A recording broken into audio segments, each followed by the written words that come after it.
সহসভাপতি জনাব মোহাম্মদ কামরুজ্জামান উজ্জ্বল।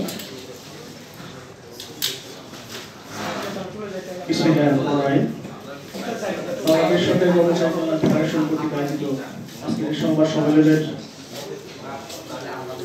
সম্মানিত সভাপতি, সম্মানিত সাধারণ সম্পাদক, মহানগরী সম্মানিত সভাপতি, সাধারণ সম্পাদক সহ সম্মানিত আপনাদের দৃষ্টি আকর্ষণ করছি আজকের অনুষ্ঠানে যাদেরকে আমাদের প্রিয় সাংবাদিক বন্ধু ওদেরকে কাজের সুযোগ করে দিবেন। আপনারা চেয়ার সরাতে হয় সরাতে নম্বর থেকে ওনাদেরকে আপনার পর্যাপ্ত পরিমাণে জায়গা দেন।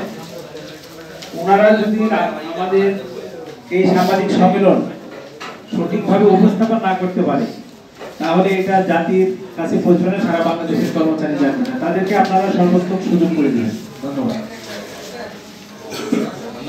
সামনে উপস্থিত আমার শ্রদ্ধেয়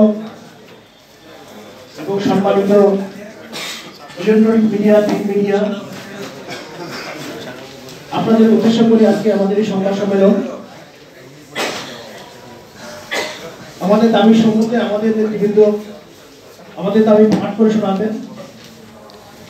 আপনাদের কাছে আমাদের একটাই অনুরোধ, আমাদের এই দাবি যেন গণপ্রজাতন্ত্রী বাংলাদেশ সরকারের মাননীয় প্রধানমন্ত্রী জননেত্রী শেখ হাসিনা দপ্তর পর্যন্ত পৌঁছায়, এটাই আপনাদের কাছে অনুরোধ। আমরা বৈষম্য চাই না, আমরা চাই মর্যাদাপূর্ণ জীবন ধারণের অধিকার। এই প্রত্যাশা ব্যক্ত করে আমি আমার সংক্ষিপ্ত বক্তব্য শেষ করছি। জয় বাংলা, জয় বঙ্গবন্ধু, জয় হোক মেহনতি কর্মচারীরা।